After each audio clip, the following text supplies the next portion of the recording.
All right, ready to go. Okay.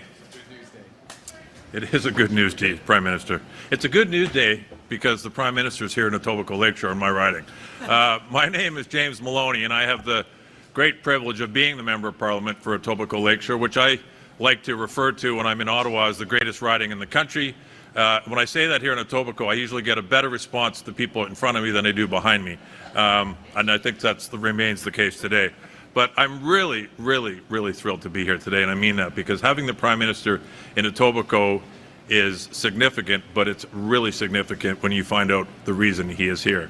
So welcome, Prime Minister, and thank you for joining us today. Look, being the Member of Parliament here is a great privilege. It's a great privilege because it's a community I've lived in for over 50 years. I grew up here. I'm proud to represent it now. And there is so much positive activity in this community that I get to be a part of. My voice in Ottawa is to speak for the community members in this riding. My voice in Ottawa is to speak for the businesses in this riding. And my voice is to go to Ottawa and tell everybody how great this riding is. Effectively, what some members of Parliament's responsibility is, you're the bragger-in-chief for your community. And here in Etobicoke, I have lots to brag about. And standing here in the Ontario Food Terminal is a shining example of that, because the Ontario Food Terminal, let me put it in perspective, in my perspective. I have a lot of colleagues from rural Canada, and they will ask me regularly, what do you know about agriculture? What do you know about farming? What do you know about feeding Canadians? I said, let me tell you about the food terminal.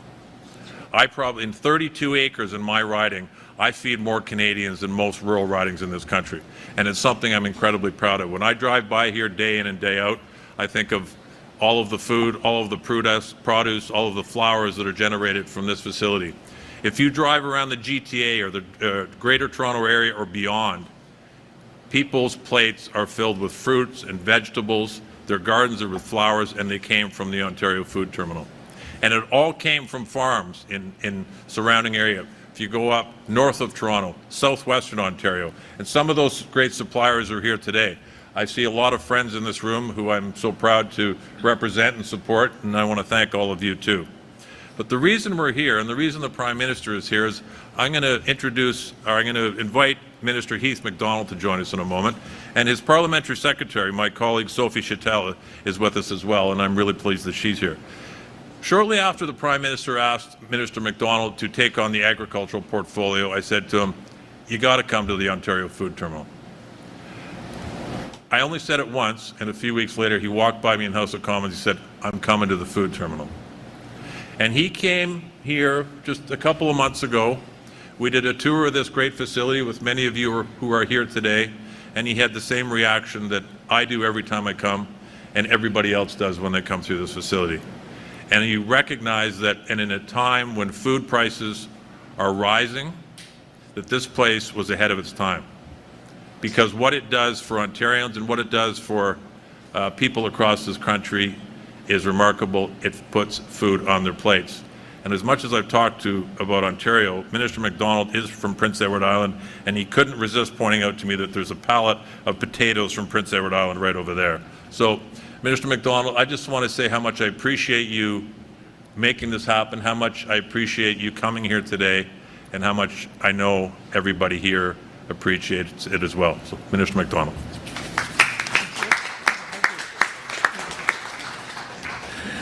Thanks, James. It is a real pleasure to be back here. And who wouldn't want to come here when it's 33 degrees outside and about 0 degrees in here? It's wonderful. Look, there's a lot of people to thank in this process. It's an exciting day for us as a government, for Canadians, for fruit and vegetable growers of Canada. There's a lot of people to thank to put this whole process together, starting first and foremost with our Prime Minister. He believes in this. He knows the value. He knows the economic value. He knows the end result is going to be ensuring food affordability for Canadians. And we're challenged at this time in this world with everything that's going on in the geopolitical situations we find ourselves in. It has never been like this before. We're up for the challenge. The growers, the ranchers, The growers that are standing over here to my left, the CPMA, they're up for the challenge. We're going to work together. We're going to make this happen. We're going to put more food on the plates of Canadians, affordable food and nutritious food. So first, MP Maloney, thank you for the opportunity to introduce me to this place.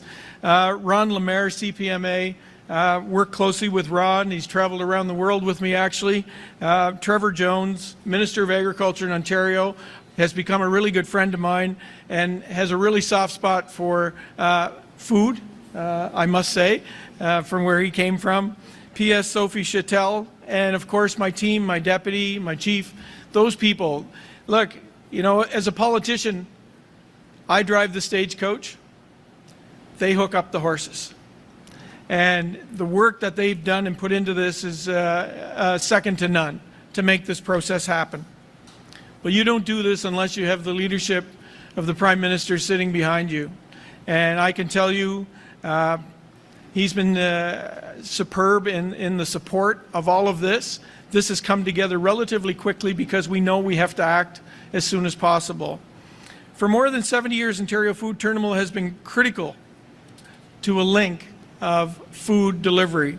Starting every day well before the sun comes up, farmers help to bring fresh, local, affordable food to the plates of Canadians. They create jobs, contribute significantly to the economy and to the growth of Canadian businesses. From the small family farm, family-run grocery stores, markets, restaurants, etc., all the way to major supermarket chains. Today, the work being done across our agriculture and agri-food sector is needed, as I said, more than ever. Many Canadian families continue to face high food prices due to pressures around the globe and here at home. Meanwhile, Canadian farmers are facing historic instability on world markets. Our government is working hard to make life more affordable for Canadian families. And we're working to help our farmers and food processors get more of their high-quality food onto menus, shopping lists, right here in Canada. Prime Minister, I want to thank you for your leadership on this. The economic growth in the strong agri-food sector in Canada. You've been a great supporter of mine and this industry and sector, and I can tell you, I hear it all the time from stakeholders. Prime Minister, you're leading the way and you're putting them at the forefront because I know you know the value of this industry in this country, the economic value, but also food security and sovereignty in this country is extremely important. So with that, I'm going to allow the Prime Minister to come up and say a few words after James and I were long-winded, and we'll thank you. All right. Thanks for all your support. Wow, thank you. Wow, thank you very much, Heath. Thank you, Minister. If you think that was long-winded, wait. Just I hope you're sitting comfortably. It is a great pleasure to be here. Let me say, it is great to be back in Etobicoke, James. I'm going to endorse that. Not necessarily best riding in the country. Obviously, we all have our own ridings. Nepean for me, but my brother lives in Etobicoke. I spent a lot of time here over the decades, and it is a great place. And you're making it even better.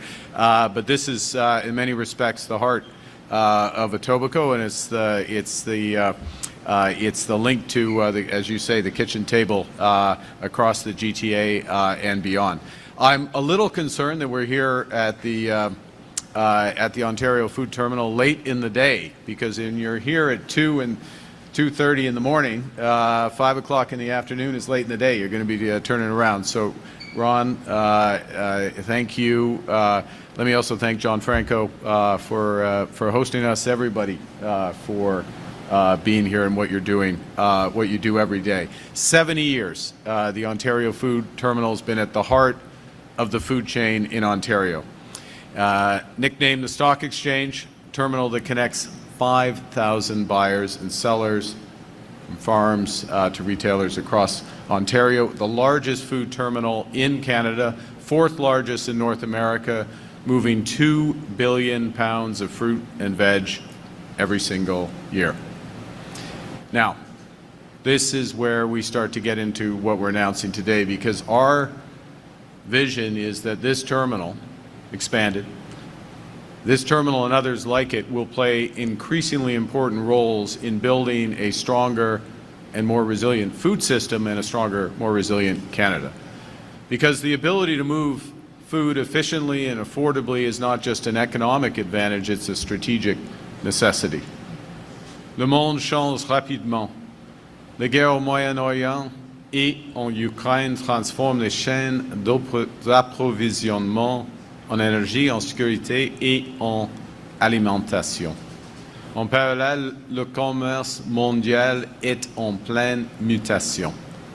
Les changements technologiques s'accélèrent, les changements climatiques s'aggravent et les fonds publics manquent à l'appel. As Canadians, we've taken a few lessons over the course of the last 18 months, and the first, as Canadians, is that we have to take care of each other. And that's why this government has cut taxes on incomes, on housing, on investment. It's why we've made the National School Food Program permanent. It's why we've launched the new Canada Groceries and Essentials benefit that's benefiting more than 12 million Canadians who received their first checks last week. And it's why we're managing the nation's finances so that we can reinforce vital social programs, health care, child care, dental care, pharmacare. But the other thing we've taken from the events of the last year and a half is that we can give ourselves far more than others could ever take away. And that's why we're building a stronger, a more resilient, and a more independent Canadian economy. Par exemple, grâce à notre nouvelle stratégie en matière d'IA, l'IA pour tous, nous construisons les centres de données qui vont nous permettre de renforcer notre souveraineté numérique. Grâce à notre stratégie industrielle de défense, nous privilégions les fournisseurs et les matériaux canadiens pour rebâtir les forces armées canadiennes et de réduire notre dépendance à l'égard des fournisseurs étrangers. Et grâce au Bureau des grands projets et à notre stratégie d'électrification, nous renforçons notre capacité de production d'électricité propre, abordable et fiable pour être moins vulnérable à l'instabilité des marchés mondiaux. So all of those things, ways of building our strength at home. But the core is to move from reliance to resilience, because a country that can't feed itself or fuel itself or defend itself isn't truly sovereign. It's vulnerable to global shocks. It's vulnerable to supply chain disruptions. It's vulnerable to tariffs. So to protect our sovereignty and truly take control of our future, we have to take control of our food system. We start from a position of strength. 1 in 9 Canadians wake up every day and go to work in this country because of our strong agri-food sector. 1 in 9. We're one of the world's largest exporters of agri-food products. Our farmers, our ranchers, our producers are selling more than $100 billion every year abroad. We're the largest producer of canola in the world. We account for nearly a quarter of global supply. As a testament to our remarkable farmers across the country, including in the prairies, Alberta, Saskatchewan, Manitoba, farmers are already benefiting from our landmark trade agreement with China, which has lowered tariffs on Canadian canola earlier this year, right in time for planting season. We're one of the world's top wheat exporters, accounting for roughly 40% as well of global lentil exporters. We're big in pulses. Point is, we are an agricultural superpower, yet for most Canadians, it doesn't feel like that at the checkout counter. Grocery prices are up nearly 35% since 2019. And today, the average Canadian family spends about $10,000 a year on groceries, or $800 a month. Now, one of the things we did is to look at the structural reasons for that. There are multiple reasons. Well, one of them is that, well, Canadian farmers, ranchers, and producers are producing enormous amounts of food. We're relying on other countries to process a lot of it. At the same time, we all know our growing seasons are too short to keep up with year-round demand. And we're still reliant on other countries for essential foods. Nearly 90% of our fresh fruit and nuts are imported, more than 70% of our vegetables. And that reliance on foreign markets means that every global shock, foreign conflict, a drought, tariffs, shows up directly at grocery stores across this country. And 75%, 3/4 of those grocery stores, are the same 5 large retailers. And those retailers dominate the supply chains, and they leave independent grocers with fewer options and higher costs. And too often, those independent grocers must buy through their larger competitors at marked up prices. And these costs are ultimately passed on to Canadian consumers. That's why when you go to the corner store, you often are paying a higher price.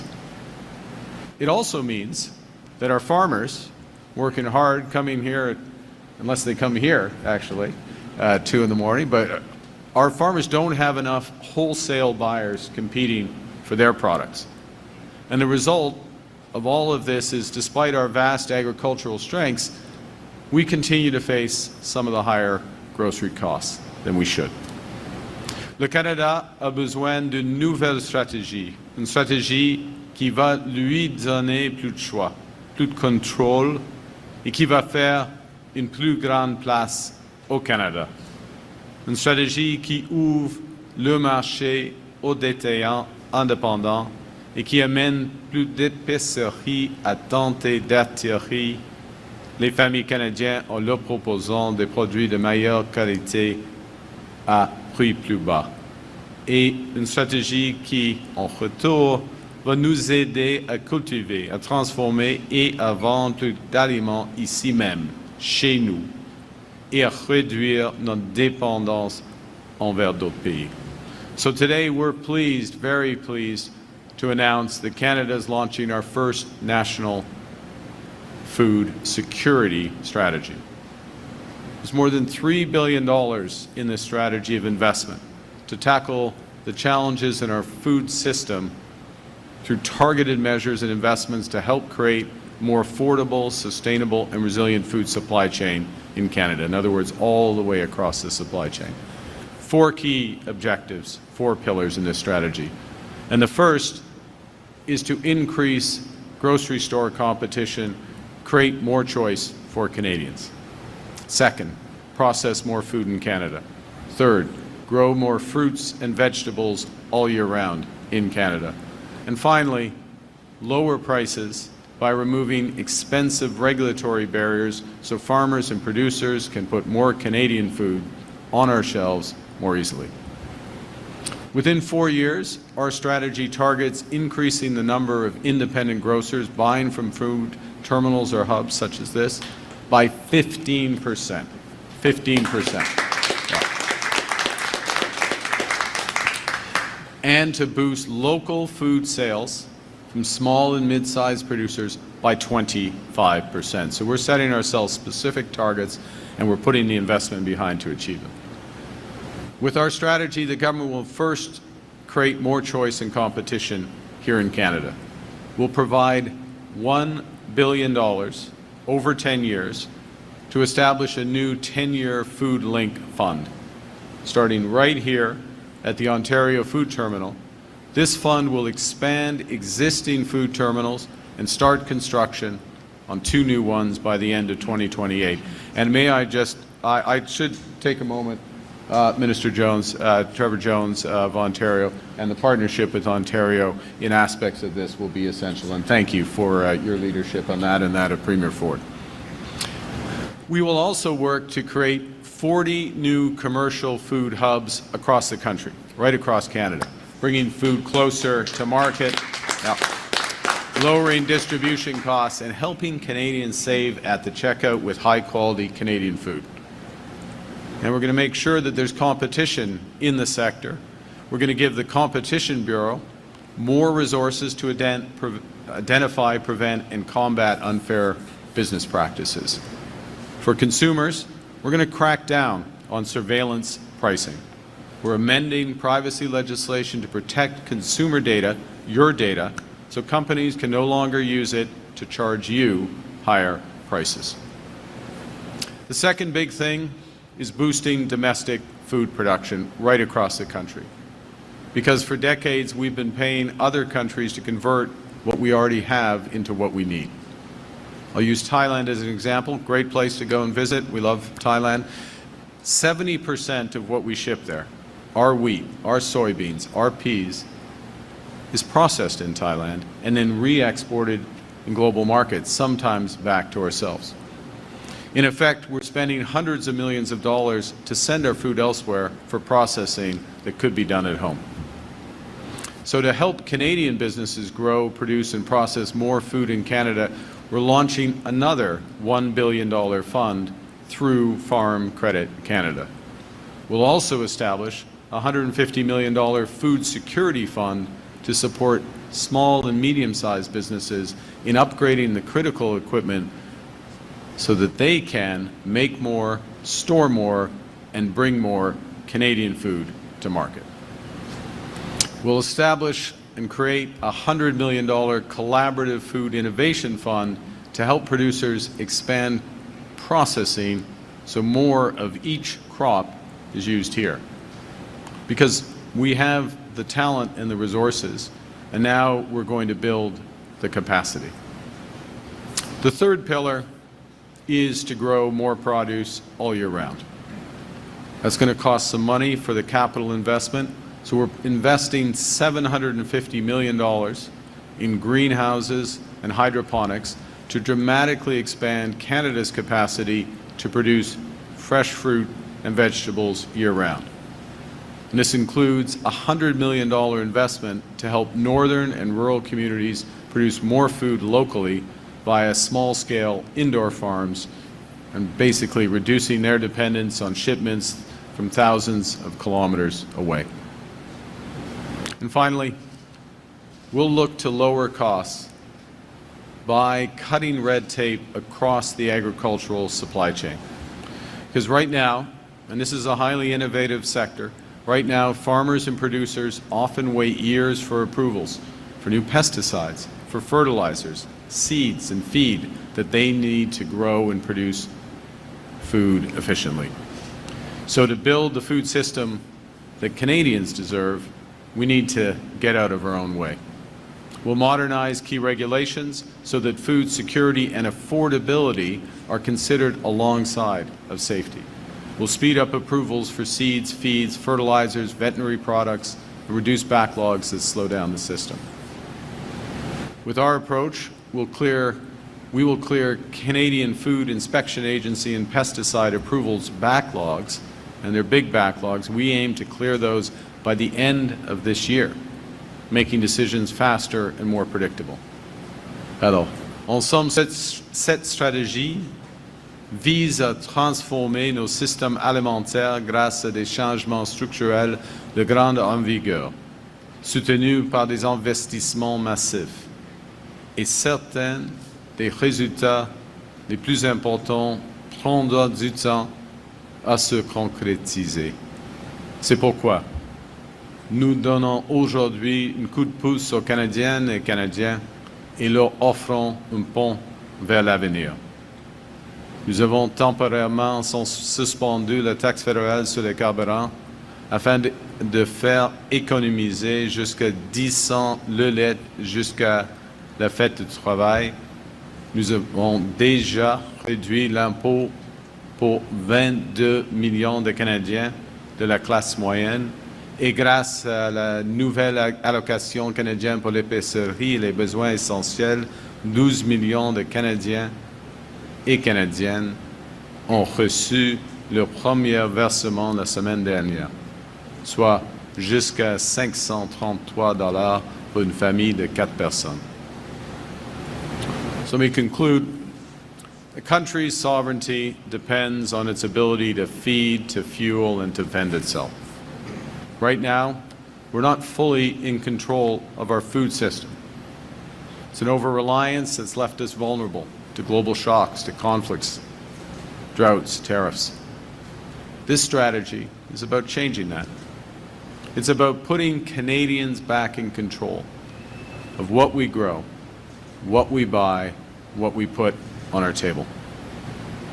Doing so, we're creating much more opportunity for farmers, much more competition for your hard-earned dollar by grocers, much more choice for Canadian families. We're going to grow more at home, process more at home, and feed more Canadians with Canadian food. Building a Canada that's not just strong, but good. Not just prosperous, but fair and affordable. Canada that doesn't just work for some most of the time, but works for all Canadians all of the time. Our national food strategy will help create a strong, stable food system in Canada, from the farm to the grocery store to your dinner table. With that, Minister and I thank you. Thanks for your attention. Merci, and I look forward to your questions. Thank you very much.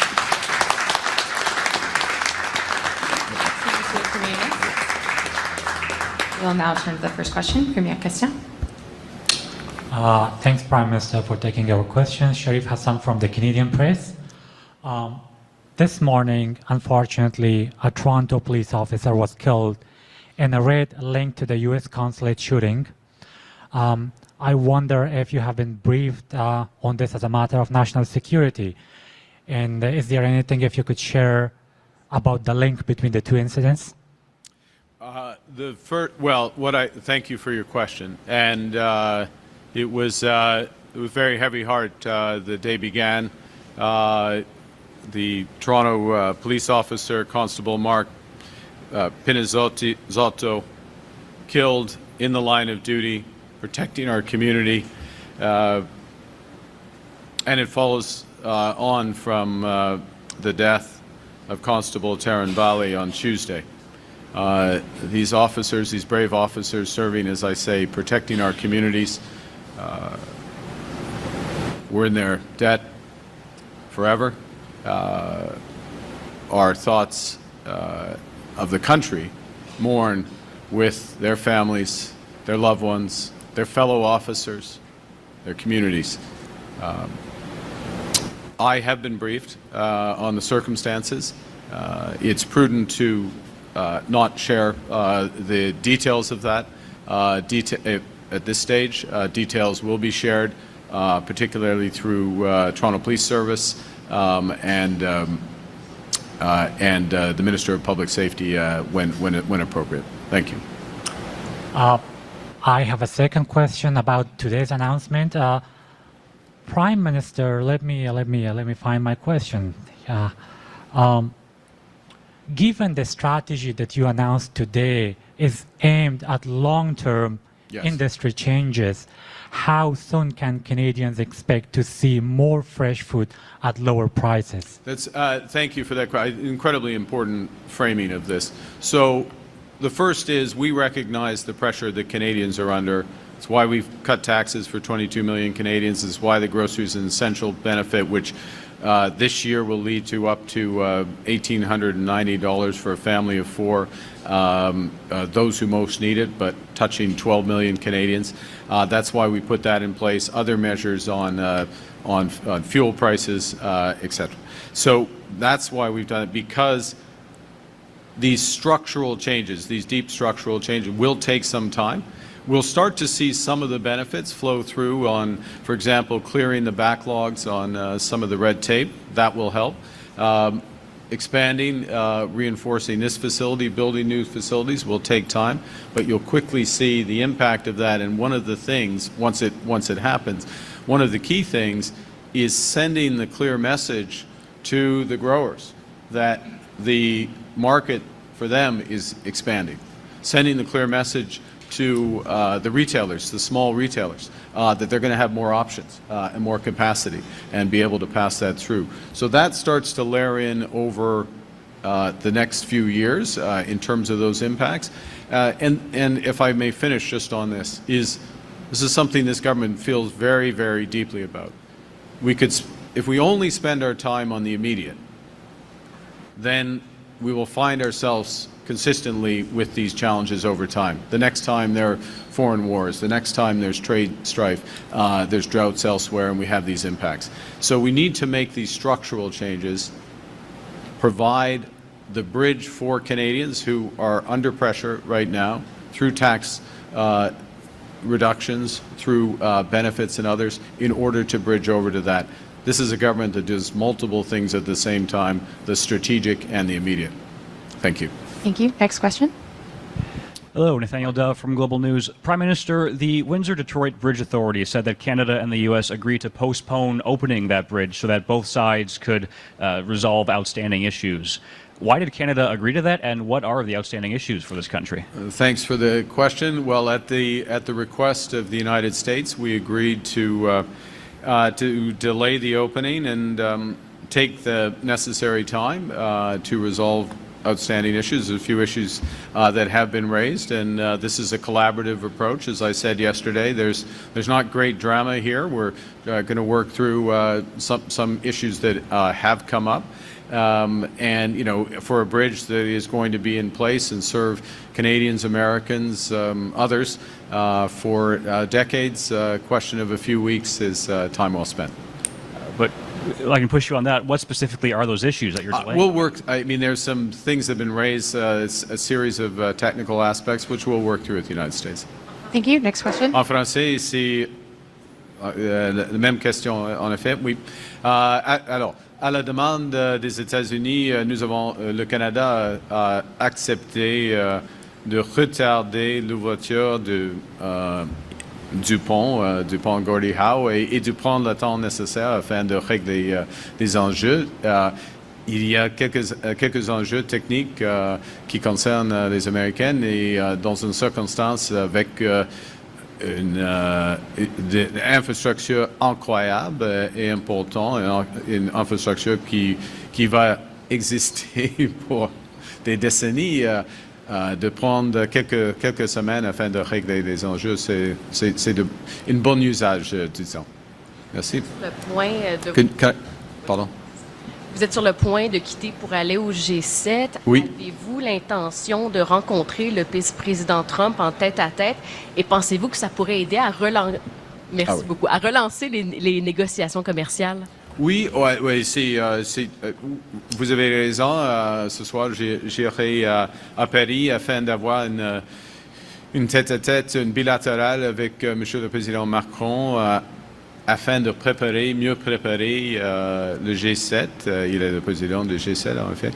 Et la semaine prochaine, il y aura la réunion actuelle, la réunion propre. Oui, ce sera une occasion d'avoir des discussions avec Monsieur le Président Trump sur plusieurs sujets, y compris la commerce. Ce qui est important, il y aura une réunion entre Monsieur Leblanc, notre ministre, dans ce contexte de commerce par rapport aux États-Unis, et son homologue, l'ambassadeur Greer, et notre négociatrice en chef, Mme Charette, va être là. Alors, il y a des discussions spécifiques entre les dirigeants sur ce dossier commercial, et j'aurai des conversations, oui, avec M. le Président Trump sur plusieurs sujets. Est-ce que c'est possible, à votre avis, dans ce type d'événement-là, de discuter ouvertement avec M. Trump sans qu'il monopolise toute l'attention? C'est difficile de vous clair, entendre. Je vais répéter dans le micro. Oui. Est-ce que c'est possible, à votre avis, dans ce type d'événement-là, de discuter ouvertement avec M. Trump sans qu'il monopolise toute l'attention? Dans la réunion, dans la grande réunion. Oui, c'est toujours intéressant et toujours important d'entendre le président des États-Unis, surtout M. Trump. Et c'est un des avantages des réunions. Non,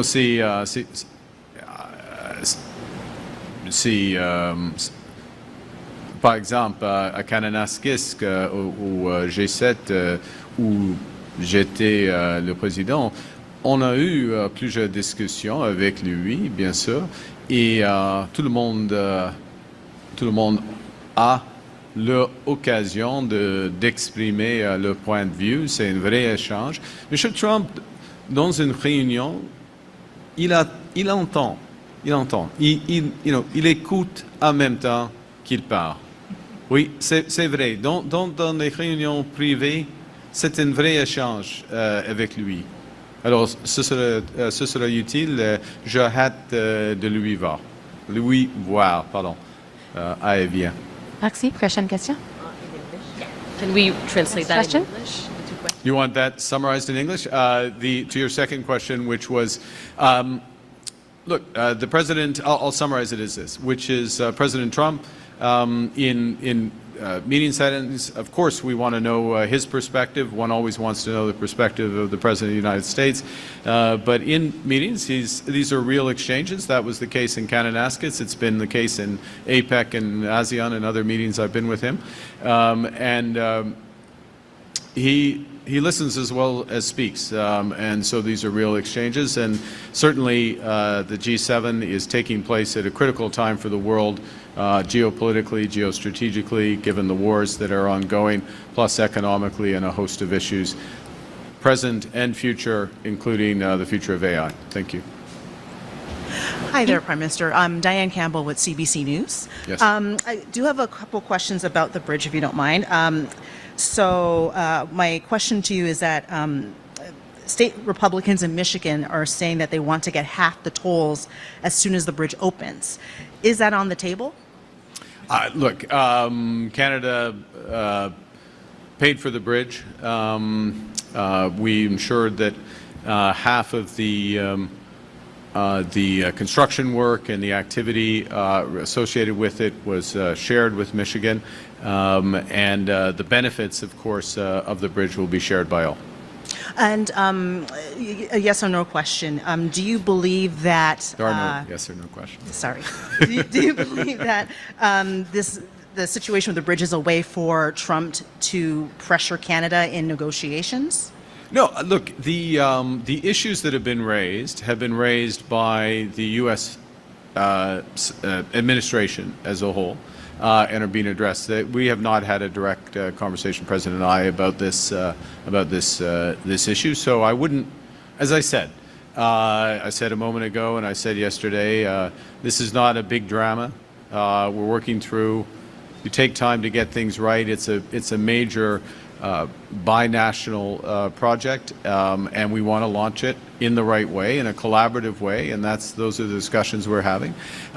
There are separate discussions, the previous question related to CUSMA and our trade side, which are ongoing. We made some progress last week in Washington. Minister LeBlanc did on some technical issues. There's a meeting next week at the G7, him and his counterpart, Ambassador Greer, with our chief negotiator, Janice Charette, and we look to continue to move forward on those fronts. But I would distinguish the two. You know, the Canadian-American relationship. There are always countless issues between us, from the security side to specific infrastructure to the trade side. Thank you. Next question. En français, il n'y a pas nécessairement un lien entre les deux, les discussions techniques sur le pont. Il n'y a pas de drame, OK, là, et puis des discussions commerciales en ce qui concerne l'ASEAN. Bon. Monsieur? Sir? Prime Minister, Stuart Lewis from the National Post.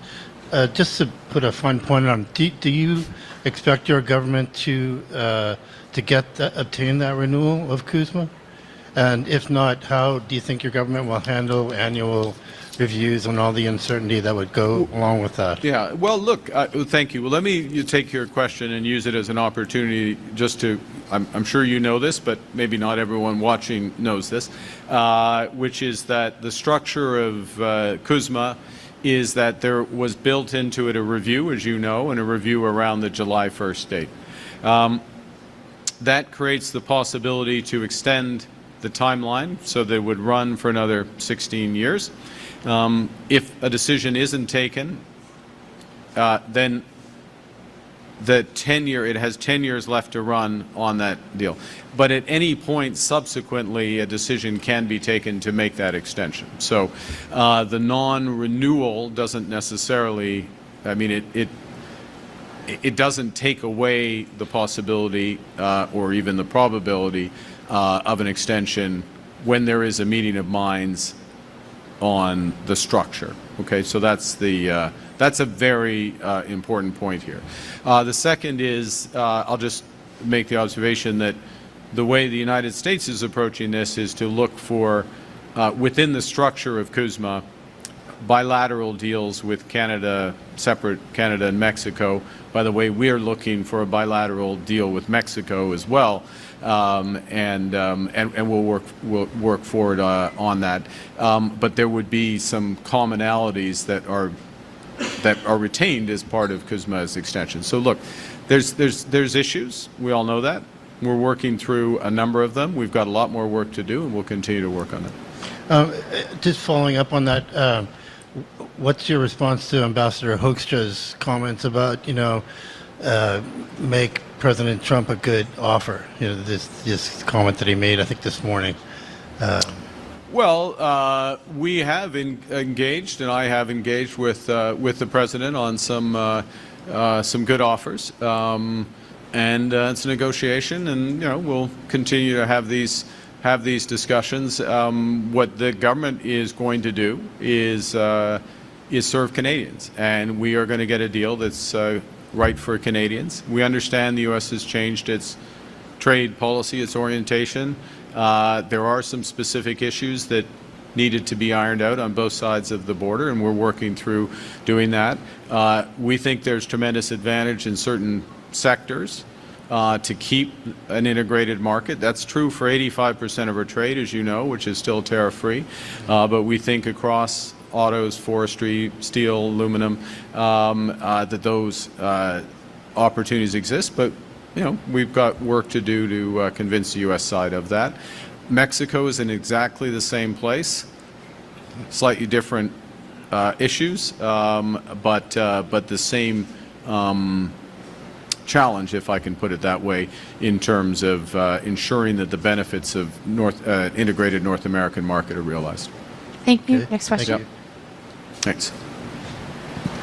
Thank you, Prime Minister. Jenna Olson, CBC News. You mentioned that the new food security strategy would feature a crackdown on surveillance pricing. Yeah. What would that look like? Well, thank you for that. This is an important thing because we signaled last week with our AI strategy. It's one of the reasons I made a reference to the AI strategy, because one thing we will be doing with that is updating the privacy legislation, the federal privacy legislation, and effectively we made the commitment in the AI strategy that we're going to protect your privacy, your children, and your data. And this is part of protecting your data and how your data is used. And surveillance pricing is an example of using data in a way that can be adverse to the interests of Canadians. And so whereas consumer protection, to get constitutional about it, is a provincial responsibility, privacy and the regulations and the laws around privacy, a federal responsibility. So that's how we will do it. We will. The House is still, Parliament is still in session, and at the appropriate time, ideally before the end of the month, we will be tabling legislation to that effect. It will have other aspects in the legislation, but it will have this impact. Yeah. Thank you. Just one more. Today, Minister Anand said that your government would be tabling a bill to stop the import of goods made with forced labor. Yes. This was not part of your platform when you were running for office, and you previously stated that you thought Canada has strong safeguards to bar goods made with forced labor.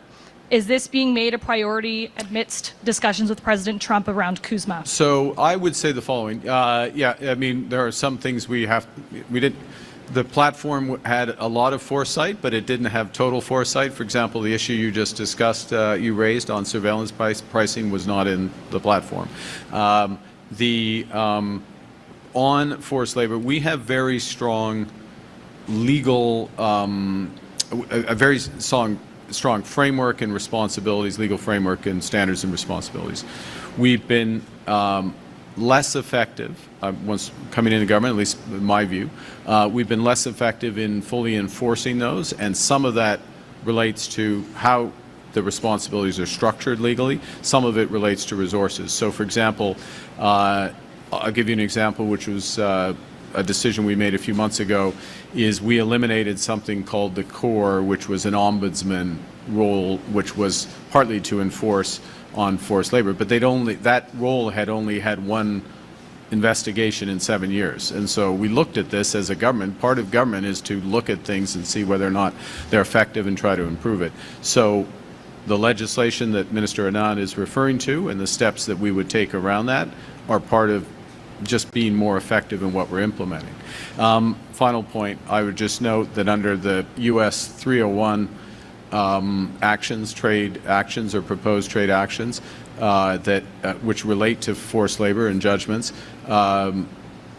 the 85% of our trade, the CUSMA carve-out, has been maintained as part of that. But look, we share the objectives of the United States with respect to eliminate. Canadians don't want goods, services that are the product of forced labor or child labor, so we're going to take additional steps to make sure that's the case. Thank you. Next question. Hi. Thank you, Prime Minister. Iraq Chakar with Turkish Voice of Canada.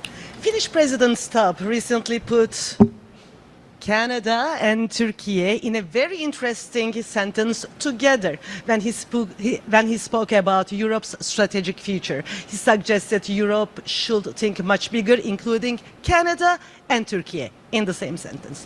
Now that Canada and Turkey are launching exploratory free trade talks and the air transport agreement being expanded, is Turkey becoming an increasingly important strategic partner to Canada?